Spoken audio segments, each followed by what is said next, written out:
Han convertido su privacidad en moneda de control. Y la primera víctima ni siquiera sabía que la estaban persiguiendo. Sarah Chen se despertó a las 6:14 a.m. de un martes cualquiera en Seattle. Café, notificaciones, correos electrónicos, la rutina habitual. Pero cuando abrió la aplicación del banco, algo andaba mal, muy mal. Su cuenta corriente arrojaba un saldo negativo de $87,000. Ella parpadeó. Se actualizó la pantalla. El número todavía estaba allí, rojo, imposible. Sarah nunca ha estado endeudada. Nunca pedí préstamo. Trabajé como profesora de matemáticas durante 12 años. Viví solo. Pagué todo en efectivo. Hacía 5 años que no tenía tarjeta de crédito. Llamó al banco. Esperé 40 minutos. Cuando finalmente respondieron, el asistente repitió la misma frase 3 veces. Lo siento, señora Chen, pero el sistema indica que la deuda está confirmada. Usted obtuvo un préstamo para un vehículo en marzo de este año. Sarah no tenía coche. Eso es imposible. Nunca he hecho eso. Pero el sistema demuestra que sí. Entonces el sistema está mal. La llamada ha sido terminada. Sarah corrió a la sucursal física. El gerente pidió documentos. Comprobado todo. Y luego dijo algo que le heló la sangre. Sus datos han sido utilizados para abrir 17 líneas de crédito en 6 estados diferentes en los últimos 90 días. Todas aprobadas. Todas activas. Sarah sintió que el suelo desaparecía. ¿Cómo es posible esto si nunca autoricé nada? El gerente miró la pantalla. Dudó. Y él respondió, porque alguien que tuvo acceso a tus datos personales te lo autorizó. Sarah preguntó quién. El gerente no respondió, pero imprimió una lista. 17 empresas, todo desconocido, todo con contratos firmados digitalmente, con su biometría facial, con tus huellas dactilares, con su historial de navegación adjunto como prueba de intención de compra. Sarah nunca había oído hablar de ninguno de ellos, pero todo el mundo había oído hablar de ella. Cada sitio web que visitó, cada búsqueda que escribiste, cada producto nos detuvimos a mirar durante 3 segundos, cada video que viste, cada artículo que lees. Todo quedó grabado, todo se vendió, y ahora todo estaba siendo usado en su contra. La deuda no fue fraude, era el sistema funcionando exactamente como fue diseñado. Sarah salió de la agencia atónita. Intenté llamar a la policía. Dijeron que no era un caso penal, era un asunto civil. Intentó contratar a un abogado. Ninguno aceptado sin un depósito de $10,000. Intenté eliminar sus cuentas en línea, pero cuando hizo clic en eliminar perfil, apareció un mensaje. Sus datos ya han sido compartidos con 243 socios. Eliminarlos no los elimina de nuestros sistemas. Estaba atrapada. Y lo peor, no fui el único. Esa misma semana en Denver, a un hombre llamado Marcus le suspendieron la licencia de conducir por deudas que nunca contrajo. En Atlanta, una mujer perdió la custodia de su hija porque un algoritmo de crédito indicaba un comportamiento financiero irresponsable. En Boston, a una pareja se le negó una hipoteca porque sus datos de navegación mostraban patrones incompatibles con un perfil de pagador confiable. Nadie sabía quién estaba vendiendo los datos. Nadie sabía quién lo compró. Y nadie pudo parar. Porque décadas antes, alguien decidió que la privacidad no era un derecho, era un producto. Y que no necesitabas saber que estaba a la venta. Si te das cuenta de que esta historia es más real de lo que parece, considera suscribirte al canal. Aquí la idea no es contar ficción. Muestra lo que ya está sucediendo mientras miras. Sarah Chen no lo sabía, pero estaba a punto de descubrir algo mucho peor que el robo de identidad. Estaba a punto de descubrir quién creó el sistema y por qué. Sarah pasó 3 noches sin dormir. Intentó rastrear el origen de los contratos fraudulentos. Llamó a cada una de las 17 empresas de la lista. Ninguno respondió. Los sitios web existían, pero no tenían dirección física, solo apartados de correos en paraísos fiscales. Delaware,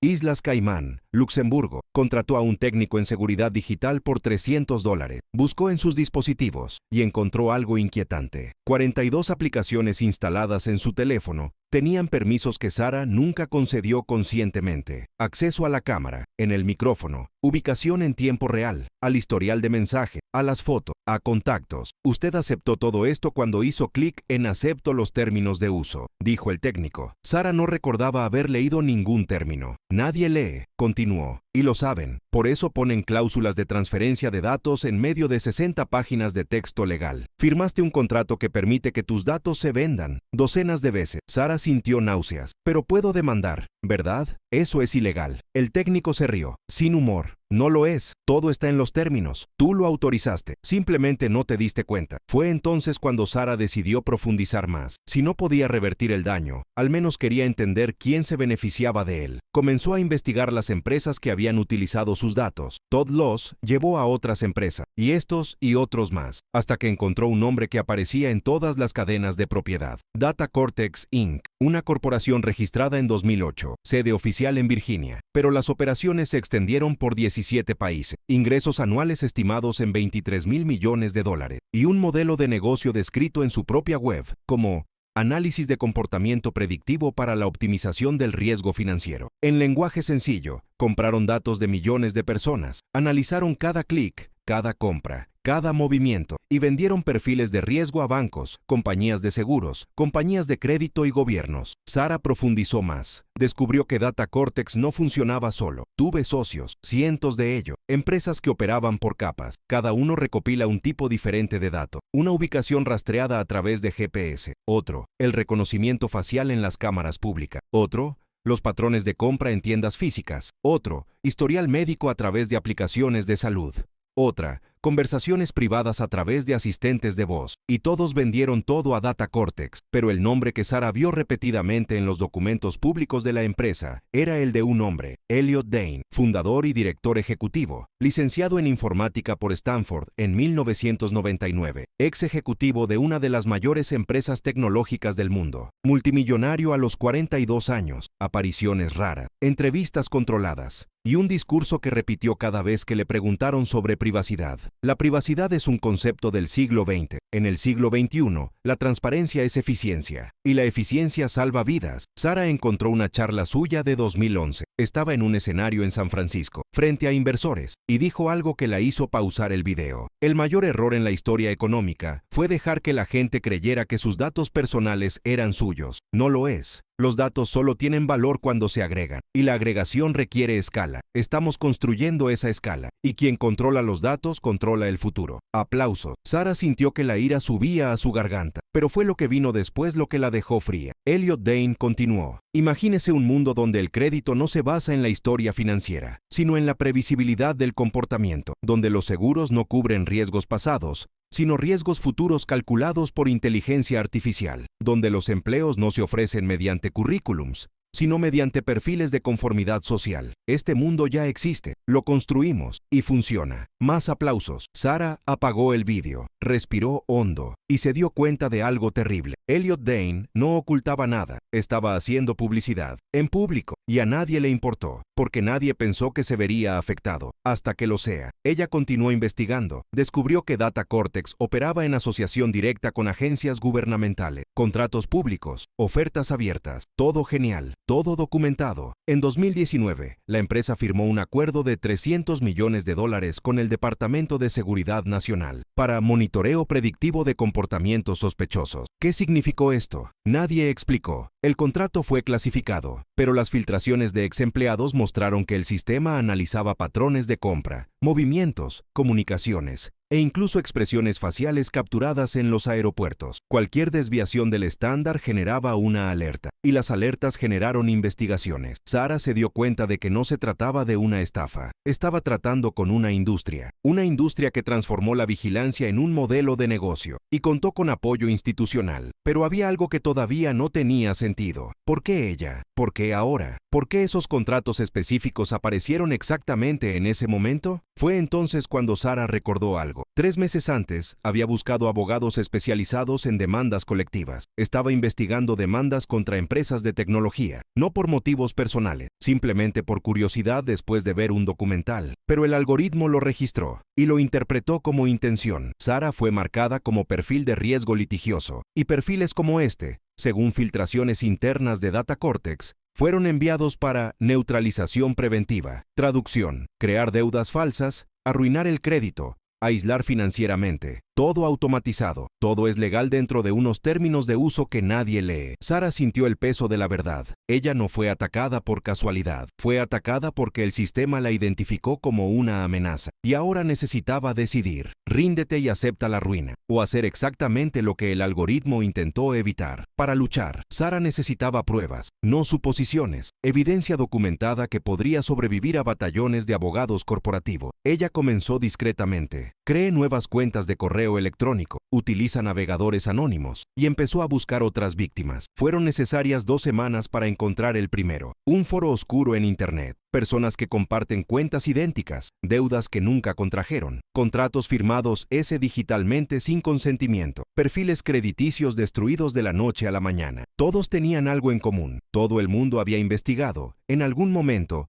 sobre la privacidad digital, la vigilancia corporativa o las demandas contra empresas de tecnología. Sara se puso en contacto con 12 de ellos. Solo 3 respondieron: un hombre en Portland, una mujer en Baltimore y un joven programador de Austin que se identificó solo como Dev. Dev fue directo. Trabajé en una de estas empresas, no diré cuál, pero puedo decirle cómo funciona. No roban sus datos, usted los entrega, y este perfil se vende en paquete. Sara preguntó qué tan genial era eso, porque estuviste de acuerdo. ¿Recuerdas los términos de uso? Todo está ahí, simplemente no lo leíste. ¿Qué pasa con la neutralización preventiva? Dev guardó silencio. Esto comenzó en 2017. Algoritmos que identifican perfiles de alto riesgo de litigios y desencadenan una contención financiera automatizada. Nadie presiona un botón. El algoritmo lo hace por sí mismo. No hay ningún culpable, solo código. Dev envió 4 nombres, antiguos empleados que guardaban archivos. Sara se puso en contacto con todos. Solo uno accedió a hablar. Raquel Kim, ex ingeniero de datos en Datacorte. Despedido en 2020, tramitado por la empresa. Quebró pagando abogados. Sara condujo 8 horas hasta allí. Rachel abrió la puerta nerviosamente. Ojos hundidos, vacilante. Tienes 5 minutos. Sara mostró los documentos. Explicó todo. Rachel escuchó en silencio. Cerró las cortinas. Se dirigió a un armario en un rincón de la habitación. Sacó una caja de zapatos. En el interior, 3 unidades flash. Sabía que algún día alguien vendría. Conectó una unidad flash a su computadora portátil. Cientos de archivos, hojas de cálculo, correos electrónicos internos, presentaciones corporativas.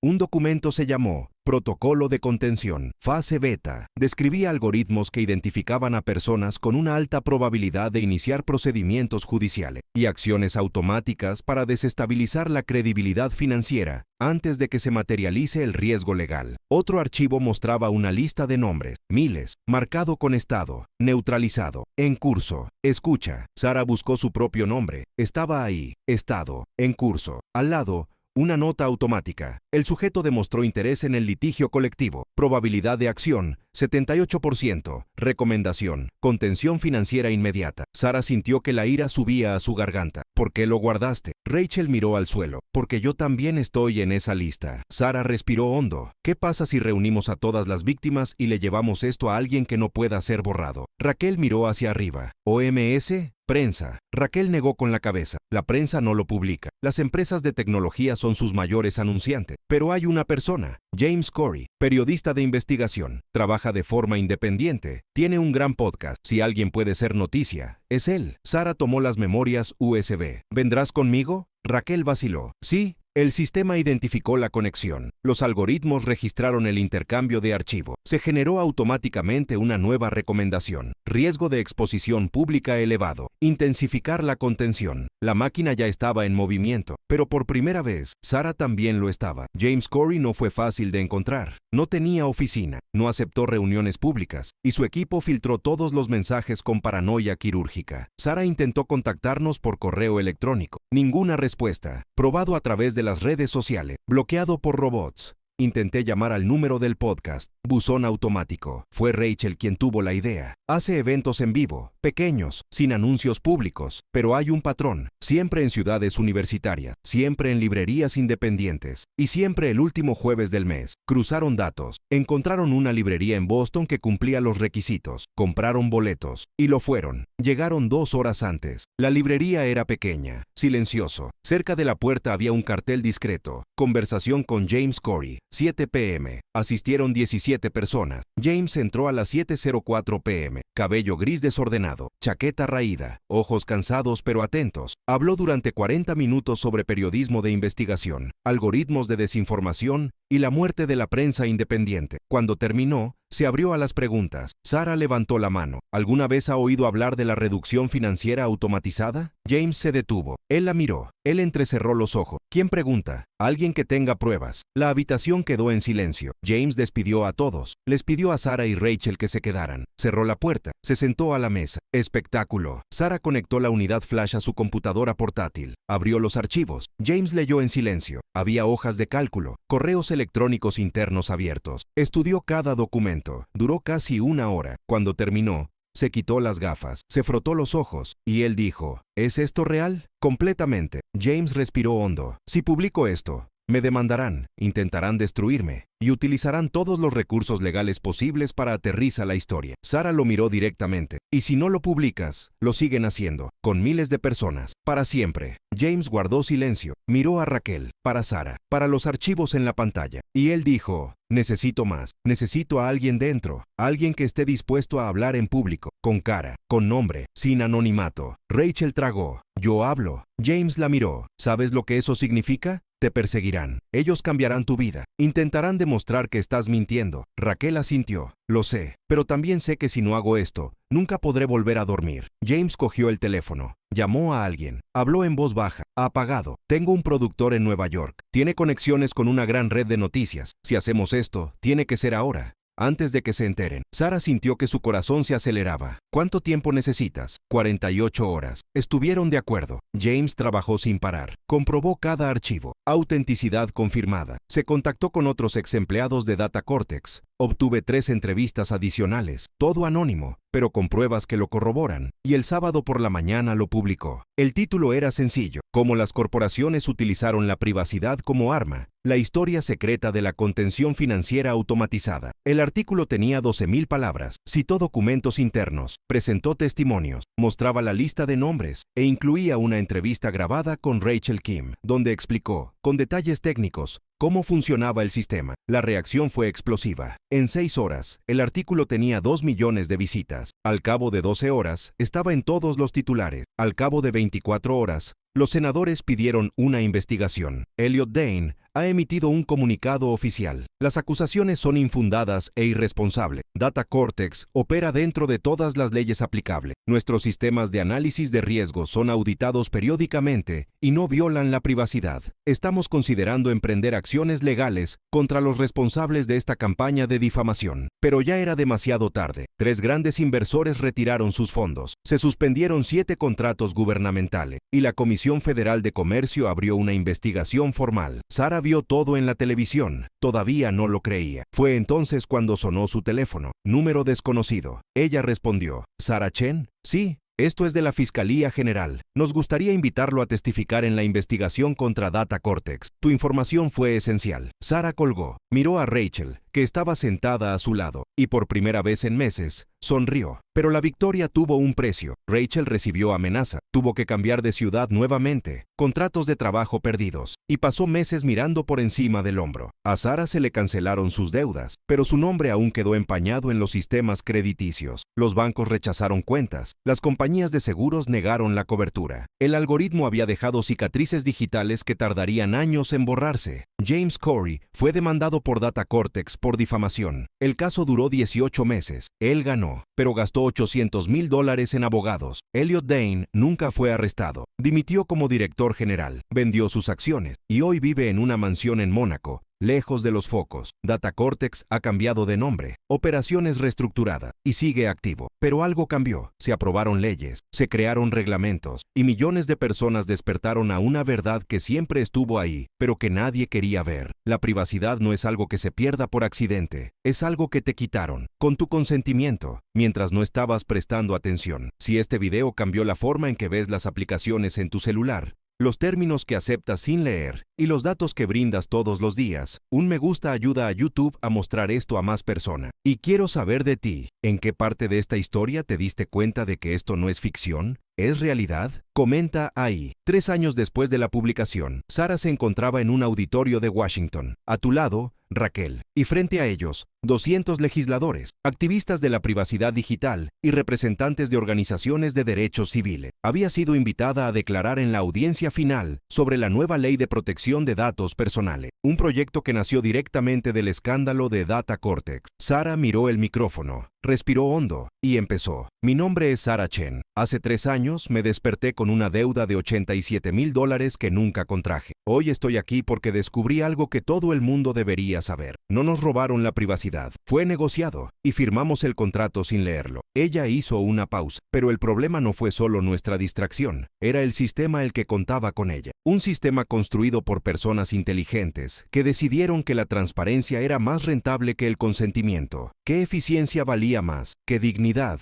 Y ese control valía más que la libertad. Las cámaras grabaron todo. Elliot Dane dijo una vez que la privacidad es un concepto del siglo XX. Estaba equivocado. La privacidad es un derecho humano. Y los derechos no caducan porque la tecnología avance. Se adaptan, o deberían hacerlo. Sara miró directamente a las cámaras. Data Cortex no fue un caso aislado. Fue solo el primero en quedar expuesto. Hay decenas de otras empresas que hacen lo mismo. Coleccionando, analizando, venta, y cuando te vuelves incómodo, neutralizante. Rachel se paró a su lado. Ayudé a construir este sistema, y viví para ver lo que le hace a la gente real. Sara no fue la única víctima. Había miles. Y habrían sido millones si ella no hubiera luchado. La habitación estaba en absoluto silencio. Raquel continuó. La tecnología no es neutral, refleja las intenciones de quienes lo crean. Y cuando la intención es obtener ganancias a cualquier costo, el costo siempre recae sobre quienes tienen menos poder. Pero este poder se puede recuperar, con leyes, con supervisión y con gente dispuesta a decir que no. Sara volvió al micrófono. Aprobar esta ley, no porque sea perfecta, sino porque es el comienzo y porque millones de personas necesitan saber que sus datos no son una mercancía, son una extensión de quienes son. 3 meses después, se aprobó la ley. Las empresas debían obtener un consentimiento explícito para la recopilación de datos. Los términos de uso deberían estar escritos en un lenguaje claro y no tener más de 2 páginas. Los usuarios obtendrían el derecho de eliminar completamente sus datos de cualquier sistema. Y se prohibieron los algoritmos de contención financiera, con multas de hasta $10,000 millones para quienes los infringieran. No fue suficiente borrar el pasado, pero fue suficiente para cambiar el futuro. Sara volvió a la enseñanza. En esta ocasión se incluyó en el plan de estudios una asignatura sobre privacidad digital y derechos en el entorno virtual. Sus alumnos escucharon atentamente. Muchos ni siquiera sabían que lo que le pasó a ella era posible. Rachel fundó una consultoría de seguridad digital. Ayudó a las pequeñas empresas a construir sistemas de datos éticos. Dio conferencias en universidades. Y, por primera vez en años, pude dormir sin miedo. James Corey continuó investigando, expuso otros escándalos, enfrentó otros procesos y ganó un premio de periodismo de investigación por su trabajo en Data Cortex. Elliot Dane nunca volvió a la escena pública, pero sus antiguos ejecutivos fundaron nuevas empresas, con nuevos nombres y nuevos sistemas. El juego no ha terminado, simplemente cambió de forma, pero ahora millones de personas sabían cómo funcionaba, y eso marcó la diferencia. Porque la única manera de derrotar un sistema de control invisible es hacerlo visible. Sara aprendió algo esencial durante estos 3 años, que luchar contra las estructuras de poder no significa ganar completamente, significa negarse a aceptar la derrota como inevitable. El sistema todavía existe, pero ahora tiene límites, y estos límites fueron impuestos por gente corriente que se negó a ser borrado. La privacidad nunca ha vuelto a ser lo que era antes de Internet, pero por primera vez en décadas, ya no se la trataba como moneda desechable. Y esto no sucedió porque alguien se arrepintiera, sucedió porque alguien peleó. Si esta historia ha cambiado la forma en que ve los datos que entrega todos los días, la forma en que acepta los términos sin leerlos y la forma en que confía ciegamente en sistemas que no comprende, entonces este canal es para usted. Aquí la misión no es asustar, es revelador. Muestre la máquina mientras aún está en funcionamiento, porque solo entonces podrás decidir si quieres seguir alimentándola. Regístrate y activa la campana. El siguiente vídeo mostrará no solo cómo funciona el sistema, pero ¿quién sigue construyendo nuevos sistemas mientras miras? Porque la vigilancia no está muerta. Ella simplemente aprendió a esconderse mejor y merece saber dónde buscar.